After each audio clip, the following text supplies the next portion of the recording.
Ladies and gentlemen, welcome to the 2024 Annual Conference of the Science Business Network. Good, I see some more people are coming. My name is Marilyn Fieschi. I'm the CEO of Science Business, and it's a pleasure to see you all in numbers this morning. And I also want to welcome the online audience.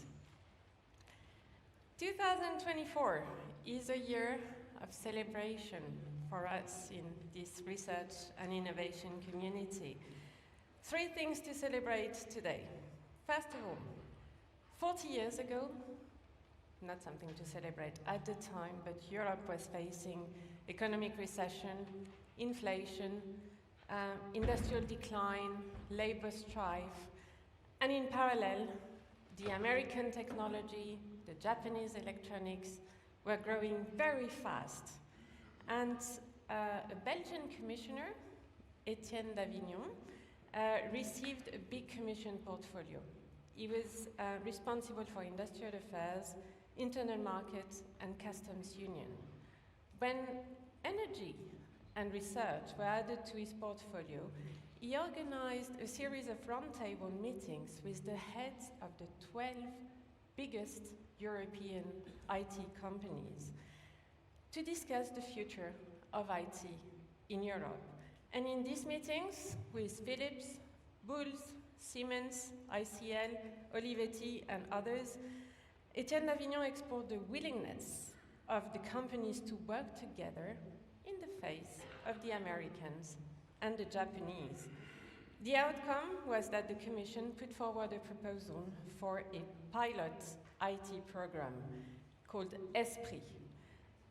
ESPRIT standing for the European Strategic Program of Research in Information Technology.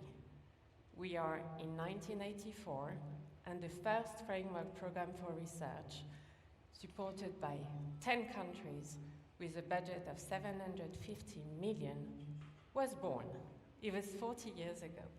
Today we are celebrating the 40th anniversary of the framework program for research in Europe.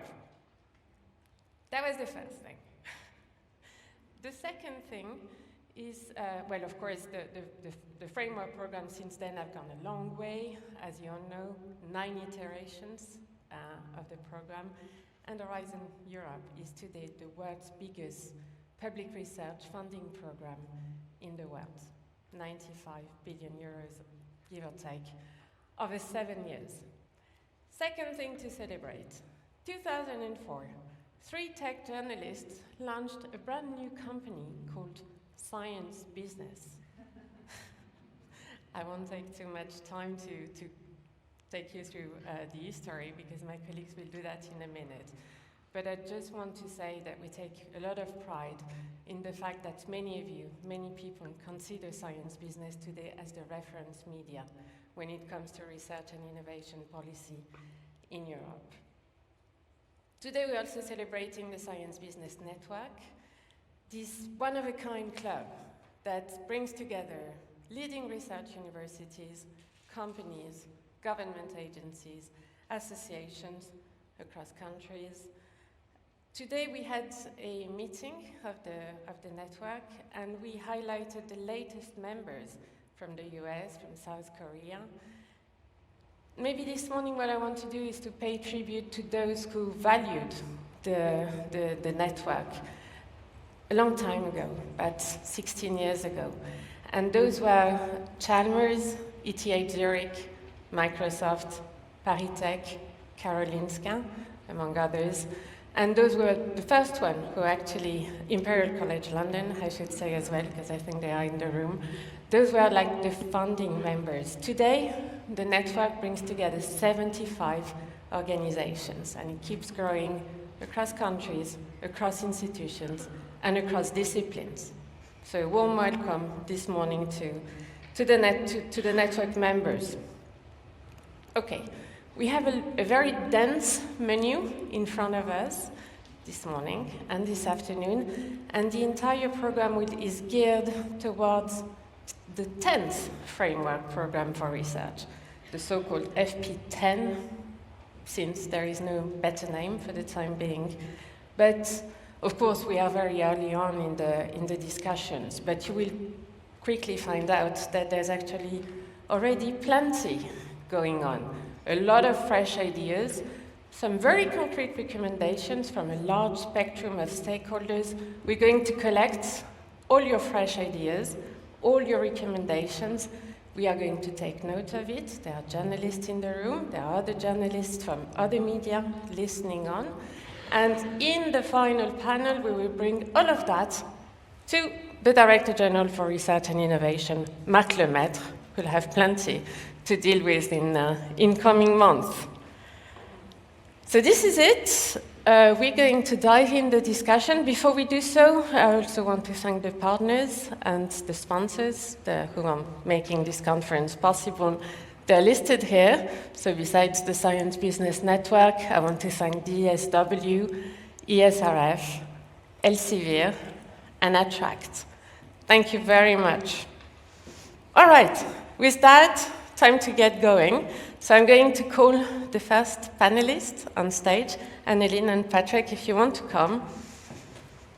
And we have a third speaker who is going to join us online, and we will kick off the debate and try to future-proof the framework program, the next one, FP10. Large ambitions. Very good. We're joined by Herman as well, so I'm going to introduce you. First, Annelien Brendenoord. She's Rector Magnificus at the Erasmus University Rotterdam. You're also a member of the high-level group in charge of the interim evaluation of Horizon Europe, right? Next to you, Patrick Prammer, the president of Max Planck Society. And with us from New Zealand, Herman, you're really cheating with this background. This is not fair. It's a fake, isn't it? Tell me it's a fake. No, I'm afraid it's not. It's my beach here in New Zealand. Well, you're very mean then. Herman is the co-founder of Amadeus Capital Partners and a member of the EIC board. Thank you to the three of you for joining us this morning. All right, so we're supposed to future-proof FP10. Not an easy task. And I suggest we roll back a little, and I'm going to ask to the three of you, what is your take of the current program? And maybe, Herman, I'll start with you, because it turns out that you are actually sitting on the board of Esprit, FP1. So I won't suggest your age, obviously, but you've been around for some time. Sorry, there's a payback for the beach behind you. But you also witnessed the birth of the European Innovation Council, right? You've been the chair of the governing board. So what is your take? What is your evaluation of the EIC today? Well, can I just quickly take you back 40 years to Esprit? Because people often forget what an impact Esprit has made. ASML, for example, which is now the most valuable technology company in Europe at 250 billion euros, was supported by Esprit. So was IMEC. I helped start IMEC with Van Overstraten and has now become one of the most valuable and sought after semiconductor research laboratories in the world. And just last week, ARM became the most valuable technology company in Britain. First time a British technology company got a valuation of 100 billion. And ARM was supported by the Open Microprocessor Initiative by Esprit during that time. But the EIC, I always say, is both the best and the worst of Brussels. The best because who would have thought that Brussels would decide to spend 10 billion euros on supporting deep technology in Europe with equity.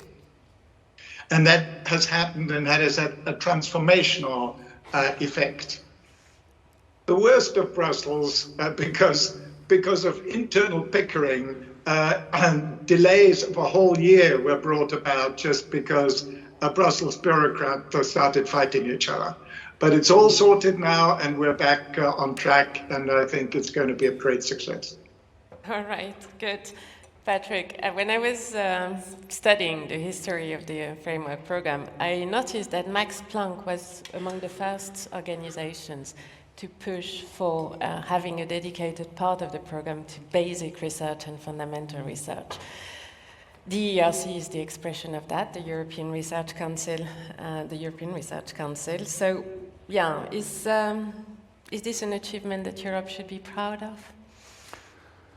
I mean, you have to think, how do you do research nowadays? Of course, it's a global endeavor. And then we have to see where do we stand with respect to the rest of the world. And I see three big research areas, and one of them is, of course, Europe. When I say Europe, it's the European Union, but we shouldn't forget, of course, the UK. We shouldn't forget Switzerland and Israel, by the way. So it's this European research area that is competitive with respect to Northern America or China, Asia. And what is really important to me is that the different member states of the EU and other European countries, they have very strong research, right? But they will not reach that global level unless they operate within the European research area.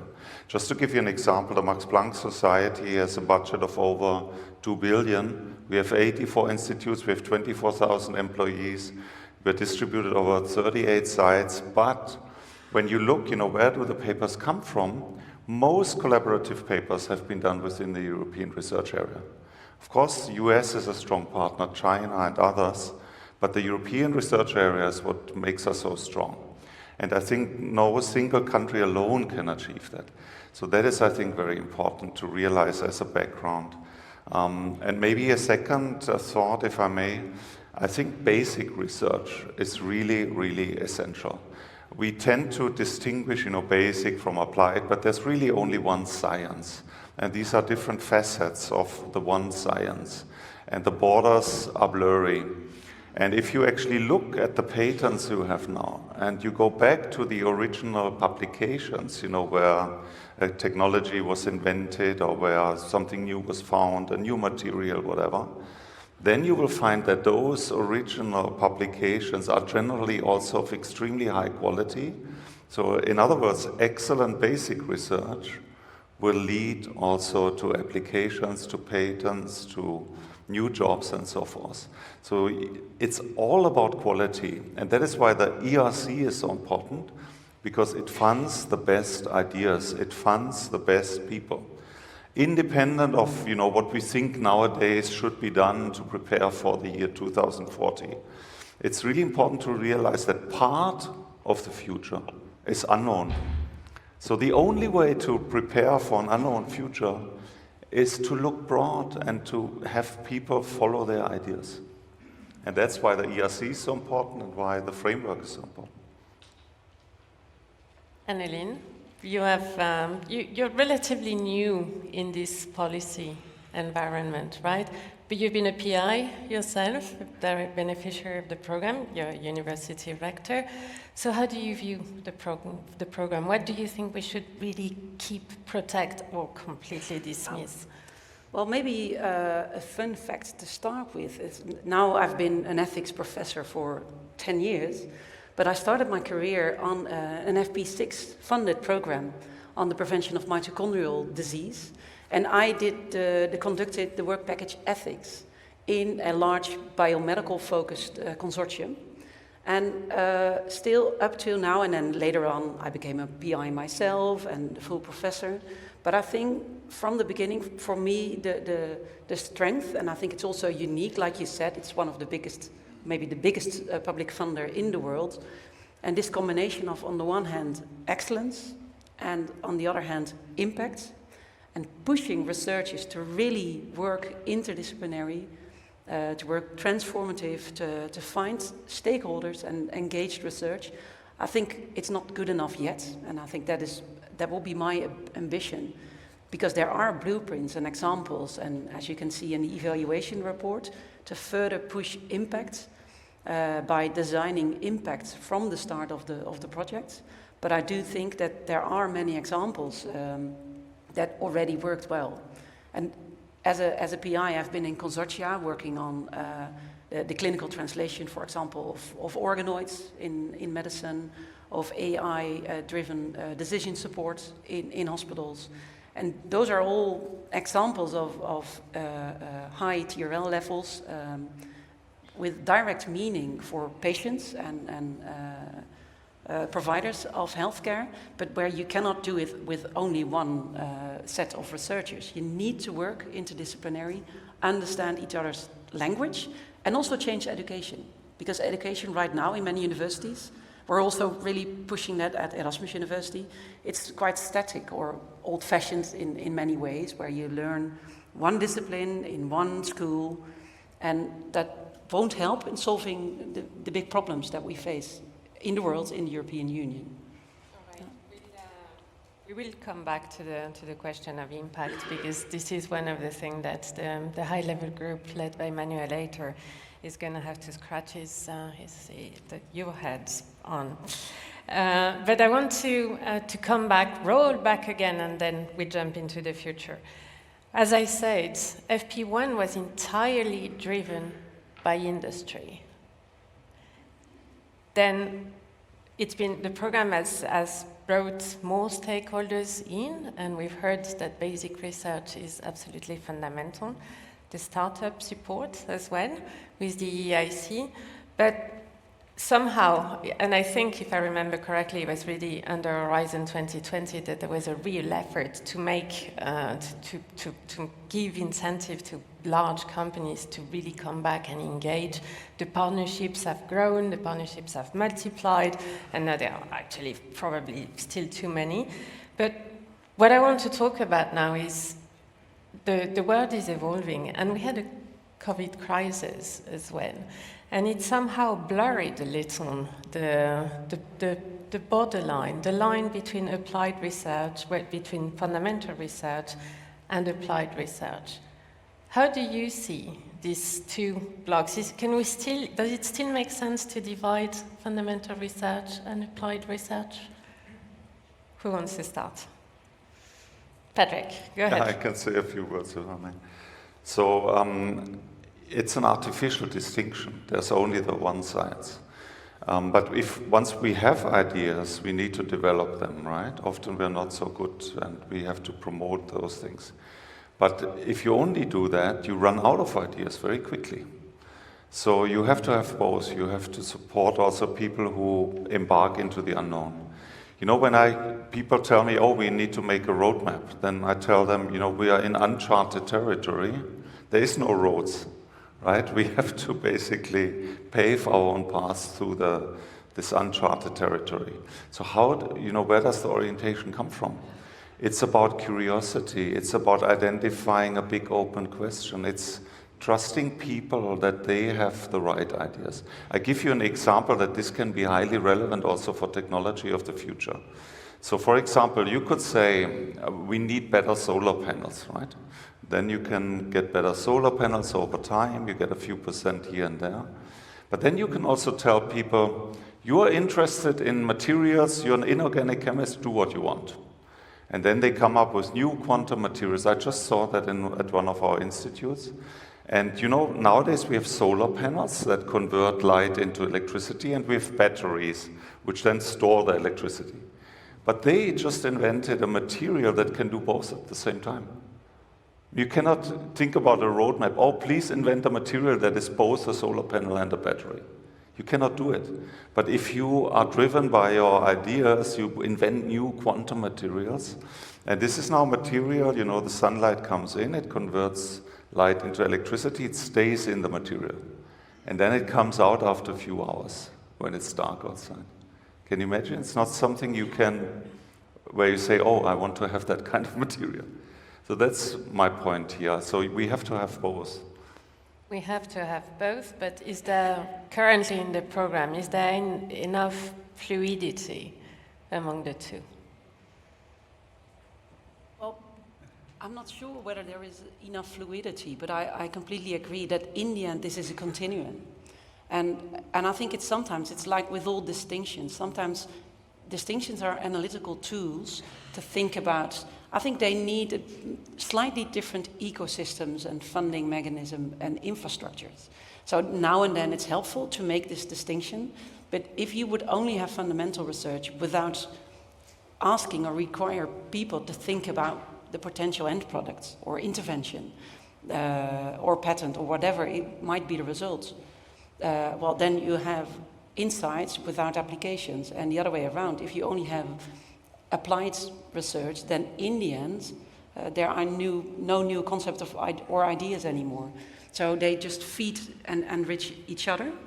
But I do think that it also are different personalities and different kind of researchers or people that are more interested in the one or the other one. So I also think that the talent tracks could be slightly different. And obviously you have people who like to do both and switch careers. And you need connectors. And in Rotterdam we use the concept of the gluon, like glue researcher, who is able to integrate and actually is not from a specific discipline, but is able actually to be the translator between the different disciplines. And in our Convergence Alliance, where we collaborate with the Technical University of Delft, Erasmus Medical Center and Erasmus University, so we actually are educating some gluon researchers because we do think that it's difficult to work across the continuum and through the disciplines, so you need to experiment with ways of making this possible. Yeah.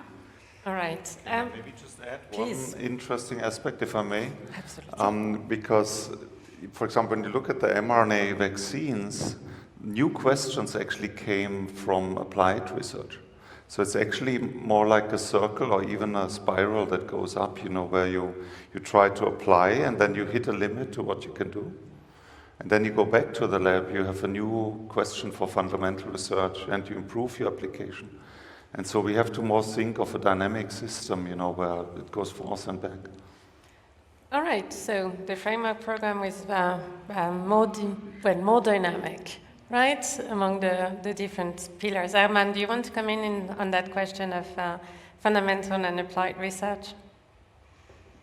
Yes, I've been grappling with this all my life as well, and yeah. I couldn't agree more with Patrick that there is no artificial border somewhere between applied and research. However, there are two completely new aspects that haven't been the case in the past.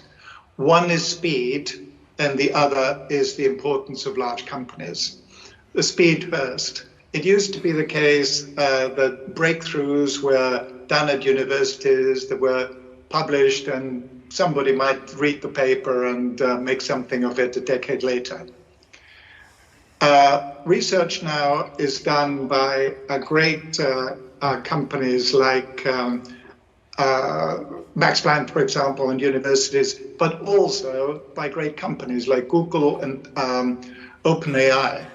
And the extreme example, of course, is ChatGPT, which was only launched about a year ago, less than a year ago, and is the first technology that went from 0 to 100 million users in a few months.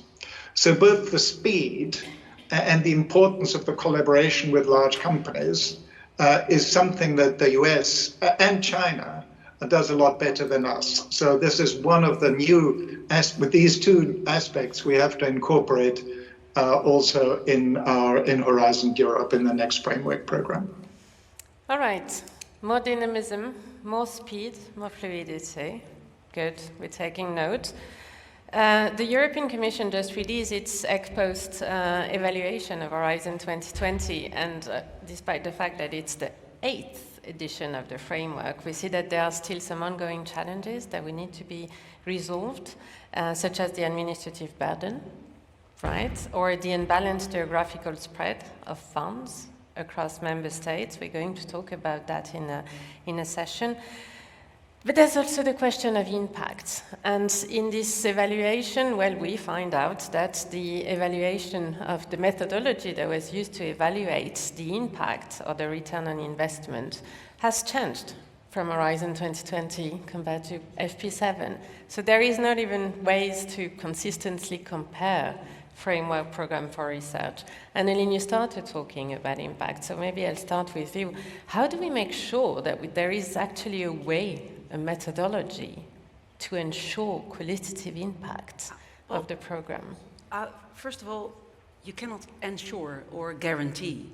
It's research, it's science, so it's always experimental. So I would like to lower the expectation that it's like a recipe, where if you do A, then in the end you will have a perfect cake of impact.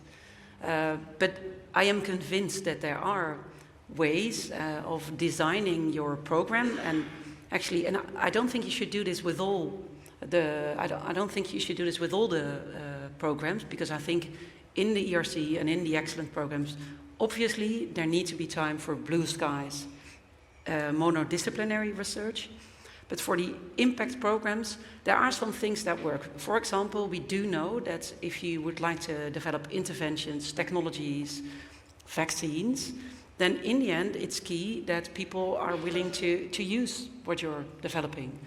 So you need to work on the acceptance rates, people need to change their behaviors. So stakeholder involvement and having, well, methodologies of co-production or co-creation, some people call it engaged research, that is a working way of achieving or improving the impact of your consortia. So I think that's and I think the Horizon is already helping consortia, also public-private consortia, in working like this, but I think that can be scaled up. And I think, by the way, that this is also something unique of the European Union, that it's like the discussion about generative large language models.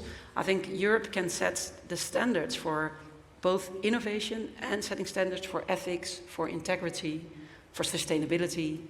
So I think that is a unique value set that should also be part of our research programs. But in the evaluation, there's also the return on investment. This is public money, right? So according to the methodology used in FP7, I think the return on investment was like 11 euros for €1 invested. We're down with Horizon 2020 to 7 euros, okay? But this is public money, this is taxpayers' money, and at the end, I'm afraid money is what we will drive the framework program further forward. So we need to talk about these things. So is there a recipe for it? Well, I think it would be a huge mistake just to identify a few parameters and optimize them. And why is that? Before you talk about impact, you should think about what is the outcome of science, right? Why do we do that? And of course, I've read it and think, it's about patent, licenses, startups, innovations, jobs, a new market, and so forth, generating money. That's one thing, that's one aspect. But think about the educational aspect. How can we preserve our democracies if people are not used to rational thinking anymore? Second thing is, of course, to train people. I mean, there's a lot of companies already there. They don't need new patents or so. They need well-educated people. It's also an outcome on impact that science has. We are training people. Then think about this whole issue of, bringing people from different countries together with different cultural backgrounds. Not everything that counts in our world can be measured. So I'm really opposed to the idea that we get spreadsheets with a few parameters, and then we try to optimize those. The kind of science that we will do then in the long term will be really boring, and it will be just aimed at optimizing those parameters. So I understand that there need to be some, and we should, for example, to ensure quality, we should measure certain parameters, but it's not the only thing that counts. Good. You can see I completely agree. So we agree on that. Yes. Okay. Yeah. Do you want to add anything? Well, I think what you were saying, I think the collaboration and the mobility and the mobility of European researchers and the connections and the networks, and look at this audience where people from the entire European Union and probably also from outside, are brought together by a framework program. So I completely agree that obviously you should put things in quantifiable measures, but I think one of the successes of the program are qualitative measures and cultural measures. Yeah. And also a hard measure is that we're actually educating a new generation of not only researchers, but particularly of people who will work in European industry. All right. Herman, I'll come to you, but I want to bundle this question of impact with the next question. It's going to take us on a slightly different territory, but that's military. Speaking of budgets, when was it? 1st of February, I think, the EU leaders decided to just take in the Horizon pot some money to support Ukraine, and 1.5 billion euros have been diverted from Horizon to the European Defence Fund. This is not the first time it happens that there is some money taken from Horizon. It happened with the CHIPS Act, it happened with the Bauhaus movement. So there is, talking of fluidity, Horizon is a comfortable pot of money that leaders can tap into. Of course, that raises questions, and we hear more and more voices pleading for a bigger budget in FP10, 200 billion. The question I want to ask now is those two things. The military use versus dual use of research. Is there a way to create more fluidity between the two, again? And do you think that military can actually be the game changer to convince the finance minister to put more money on the table, in the Horizon pot? Maybe Herman, you start. Very easy question. You give me all the easy questions. So on dual use, to start off with, I'm originally a physicist at the Cavendish Laboratory in Cambridge, and I grew up in an academic environment where the last thing that you would ever think about is doing any military research. Although there's always been a tradition of doing some also at the Cavendish. The game completely changed with and the same thing is true for venture capital. Venture capitalists always shied away from making any investments in military companies.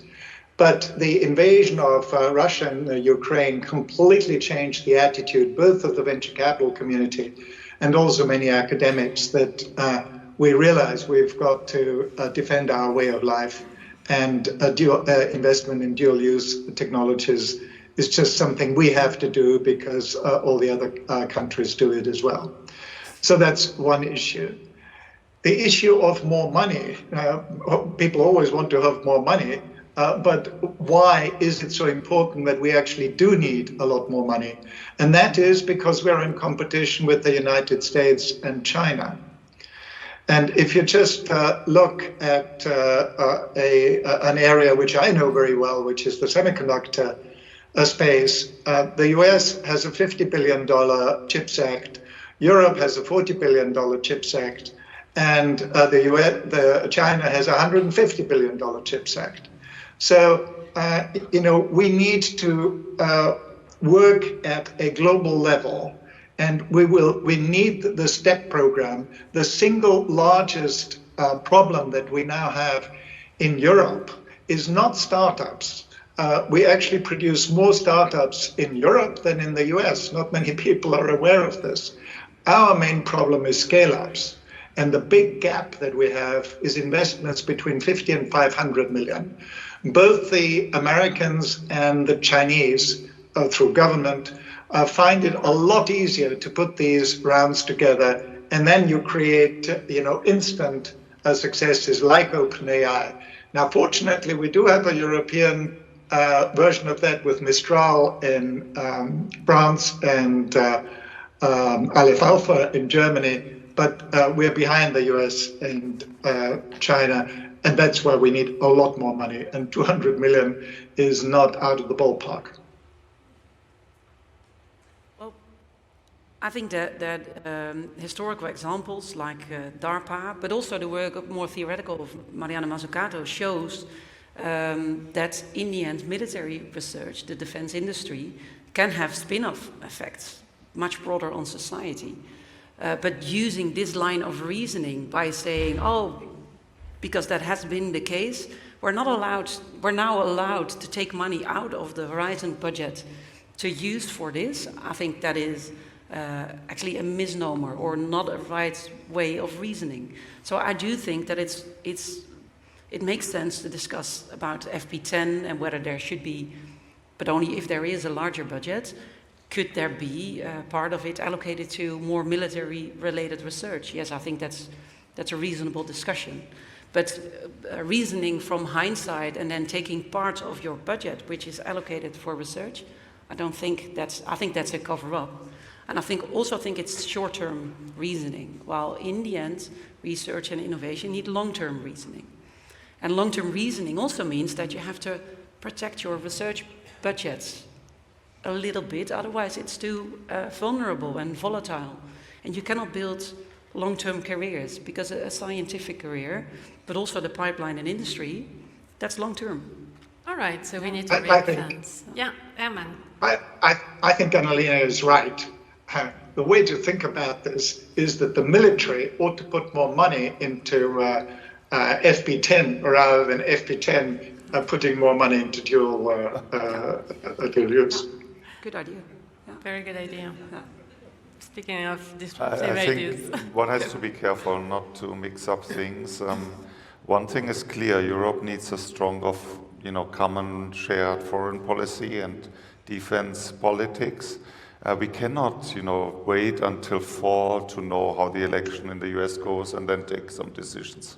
I think we have to know what we want, and we have to be strong ourselves and be an important player in the world, which becomes more complex, has more conflicts. But independent of that is the question of research. It would be a huge mistake then to conclude, because we need more defense, we take away some of the research budget and we rededicate it. Would be a huge mistake, because good defense politics and also foreign politics always rely on very, very strong economies, and they rely on very strong science. So we are at the very beginning of this whole value chain. So it has to be an independent effort where science in the end can play a role, because almost any new invention eventually can be used for new technology and so forth. So it doesn't matter then whether that technology is used for this or that, but it's very important that it's not at the expense of science, because then the whole value chain breaks down. All right. We have 2 minutes left, and Herman, I would just want to ask you one last question. I know you're writing a book on technology sovereignty, and as you know, it's the one of the most trending words in Brussels these days. Everything is for the sake of technology sovereignty and strategic autonomy and so on. Do you think this should be the driver for FP10, technology sovereignty, that is? No, but it should be one of the serious ingredients of FP10. When I started this book, I thought there were going to be, through technology sovereignty circles, the US, Europe, and China. And of course, as a passionate European, I was going to argue that if a third country had to choose, they better choose Europe, because if they choose either the US or China, they have both hegemonic tendencies, and countries will become dependent on them.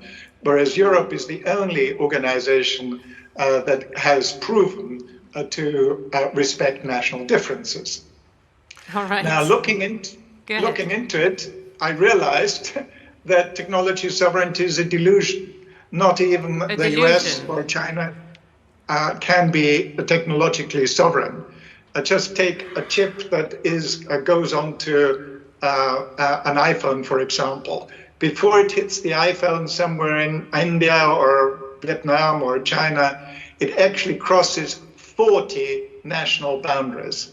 So we have such a hyper-connected economy at the moment that nobody can be completely sovereign. So the solution to the sovereignty problem really is a de-risking, an independence, a to make sure that you do not become dependent on a single country for what you need.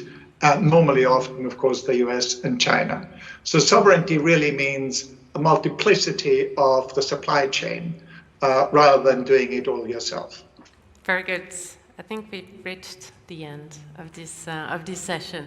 So I want to thank the three of you very much. Please join me in thanking the speakers. Thank you.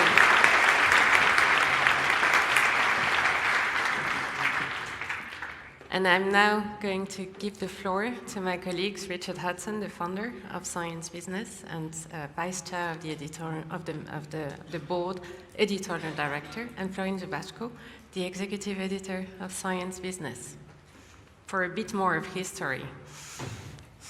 Thank you, Marilyn. Indeed, we're going to do a bit more history, but not for long, because before we dive into the history again, we have a video message from Commissioner Iliana Ivanova.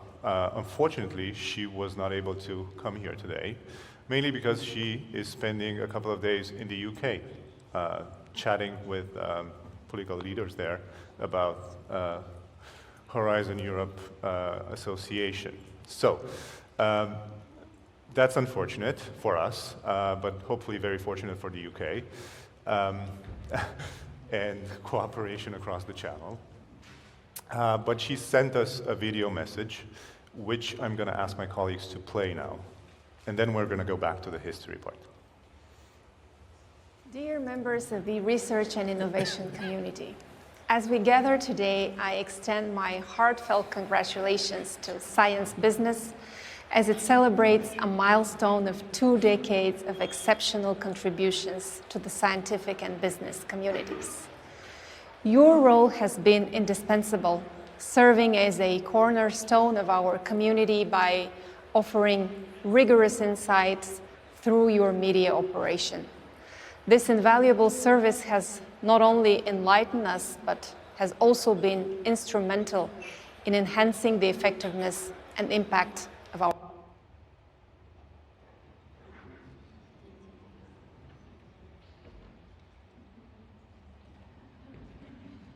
difficulty getting across the channel, apparently. Can we roll that back a bit? With sound.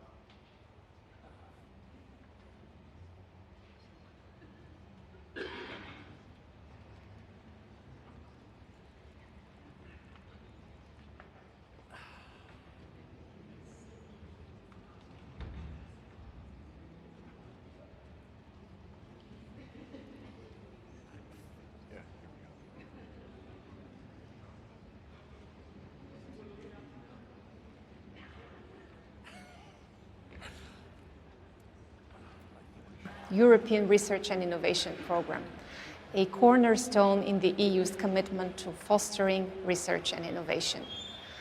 Over the decades, our collective efforts have not only given us a competitive advantage, but have also yielded substantial benefits for our societies and economies. For 40 years now, the Framework Programme for Research and Innovation has been our key instrument to foster research and innovation collaboration. It has been bridging gaps where European collaboration can enhance outcomes more effectively than national or regional efforts alone. This is to deliver better, faster, and more efficiently on common objectives. This milestone marks decades of opportunities for researchers and innovators in Europe and beyond.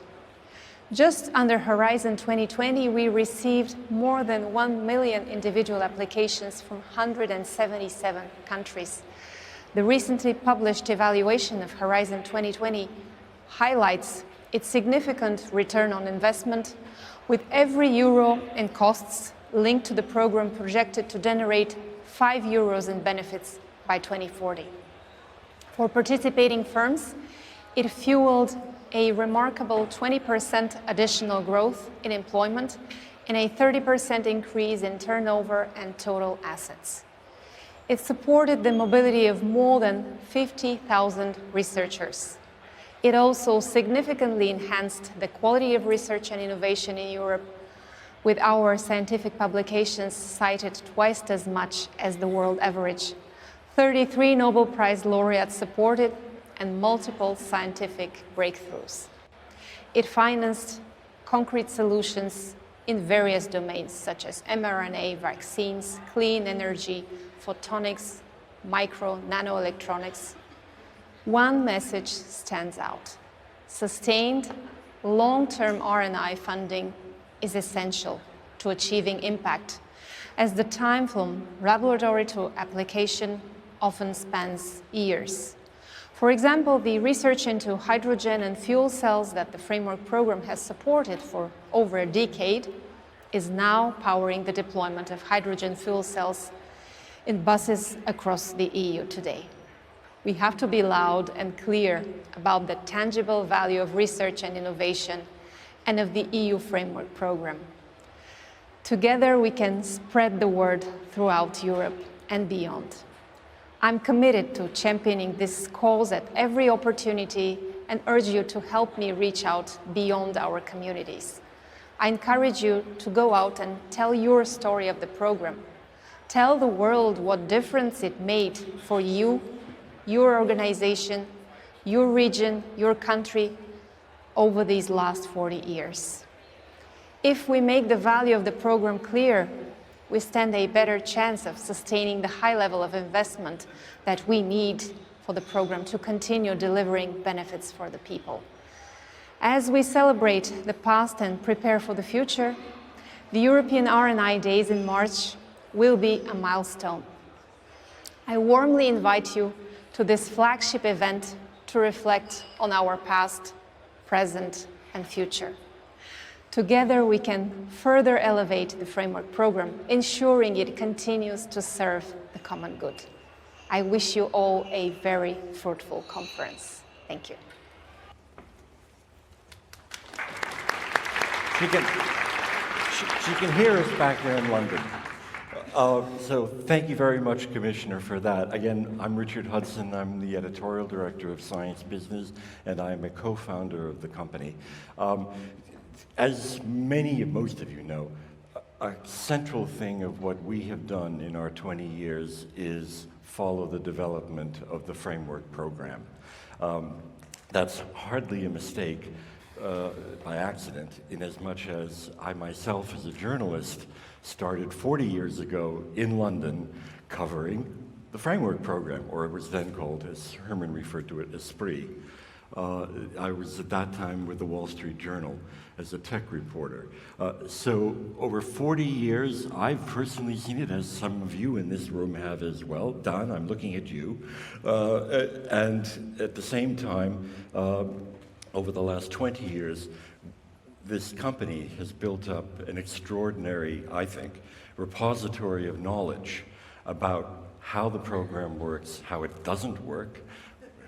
We report that a lot, and the connections that happen in order to make it work. I mean, my own assessment of it, if you will allow a little editorial opinion, is that it is, it's amazing. I mean, many of us would not be in this room today if it were not for the money that the EU contributed to vaccine research. Not just the billion since the beginning of the pandemic, but before, the messenger RNA research that went on a fundamental level. So that's absolutely essential.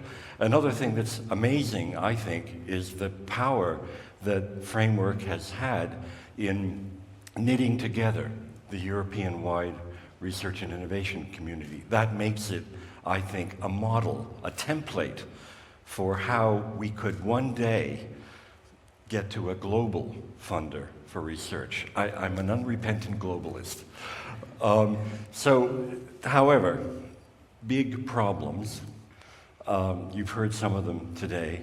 A problem that wasn't mentioned, which I think is vital, is the declining participation by large companies in Horizon. That will be a political disaster and an economic disaster if that continues. I believe there will be no framework budget if industry is not with it. And I don't say that just because our name is Science Business. It is essential to the political coalition that makes the thing go. So I'm very grateful for the company people who are here at the moment. But if you'd like to find a little bit more about the history, there we go. We put this together, a little booklet. You can find some of them out there, but it's also online. There's a QR code in your program to download it yourself. I must express my gratitude to a friend of ours, Nikos Kastrinos, from DG Research, who helped me make up the history a little bit. So any errors are mine, not his, in this. But also, in this program, however, we did a little bit of history of science business, just to tell you where we come from. As Marilyn mentioned in the beginning, this was an idea hatched up by three friends. One was me. I was, by that point, managing editor in Europe of the Wall Street Journal. And Pete Robel, who is in this room now, he was managing editor of Nature. And a third fellow, Malcolm Laws, who was vice president of a media company called Advanced Star. Two in London, me in Brussels. And, you know, we saw, even at that time, 20 years ago, that the science and tech scene in Europe was really taking off. Money was coming in. And we also saw that the media world was paying no attention to it. So it's frustrating. So what does a journalist do? They go and write about it. But we couldn't find anybody who'd pay us to do it. So we decided we'd do it ourselves. And we started this company.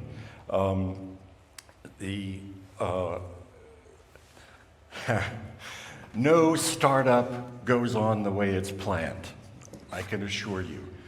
This was our pilot issue. We were thinking print. We didn't know that print was dead. Somebody didn't tell us. So this was the cover of the pilot issue. This was a profile of Richard Friend, who is a physicist in Cambridge, who was responsible for a series of startup companies spun out of his technology. And it was the kind of the model of what we were thinking of. Alas, we didn't win an audience. Change plans. We therefore decided, oh, that internet thingy. We decided, okay, broader audience, lower cost, let's do it online. And this is critical for you, why you are here, I hope, it's the network, stupid. It's the connection between the people. It's not the words, it's the people. And so what we did is, with the help of, I must say, in particular, three organizations. One was Microsoft, another was Imperial College London, and the third was Karolinska Institutet. There were many others that helped us, but those three institutions actually really believed in this. And we are here partly because of the early support that they provided in the early context. So I'd like to thank them. And I would also like to thank that fellow who was on the screen, Herman Hauser. We would also not be here if he also hadn't believed in the beginning. So thank you to those who were with us from the beginning. In any case, what happened then? So we went online. That was our first online issue in 2005. The top story was Fraunhofer. We're already getting away from the UK. You know? So it's opening its first venture fund for its own technology spin-outs.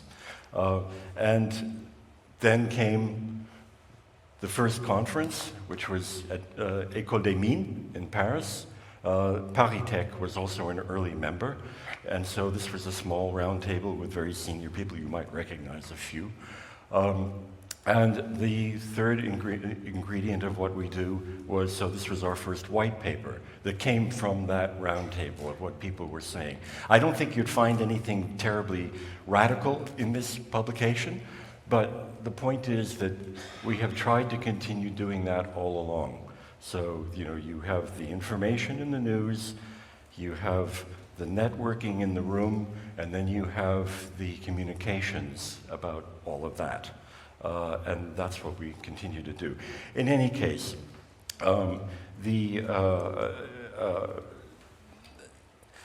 we go on from here to other developments and new things. And for that, I would like to invite Florin, our executive editor, to come back up and tell you what's next. Florin. Thank you, Rich. Indeed, yeah, I'm here to tell you a bit about what we're going to do next after this really successful history of 20 years. So, as Rich said, over the years, we grew from a small operation to a much bigger outfit. And at least in terms of news production, in the 10 years that I've been with Science Business, we moved from 1 weekly newsletter to 2 weekly newsletters. Then we launched a dedicated newsletter for Central and Eastern Europe to tackle issues of related to the research innovation gap. And now we are planning to add a fourth newsletter to our lineup. So I'm very happy to announce that we are ready to add a fourth newsletter in our lineup quite soon, this spring. As you know, currently we are writing a lot about research innovation policy. We are producing news and analysis on the main developments in the research innovation policy bubble in Brussels. But also, in the recent years, we've moved outside of Europe to look at what's going on internationally. And now we want to go beyond that. So we want to offer you a newsletter which is tailored for research innovation professionals, for those who are seeking and trying to get funding and grants for research and innovation across Europe and beyond. So in there, we are planning to offer you in-depth analysis of grant programs and their policy background, deep dives into call design through expert interviews, and we also want to add, we want to offer you insights from Europe's most successful grant winners. How do they do it? So we're going to try to understand that and explain that back to you. And we will call this thing Science Business Funding. Yeah, I know it's simple, but we think it's going to work. We have already published a couple of test articles, which you can find on our homepage. One is an in-depth analysis of who can apply for this year's calls in the Innovative Health Initiative. And then the second one was a deep dive into the workings of the EIC and the 6 challenges that they have set for their calls in 2024. But we want this to go beyond just EU funding, and we're planning to look into what private charities are doing, what companies are doing to support research innovation projects. So that will be added on as we move along. Again, as I said in the beginning, we will launch it this spring. We don't have a fixed date yet, but hopefully end of April, beginning of March, something like that, beginning of May, sorry.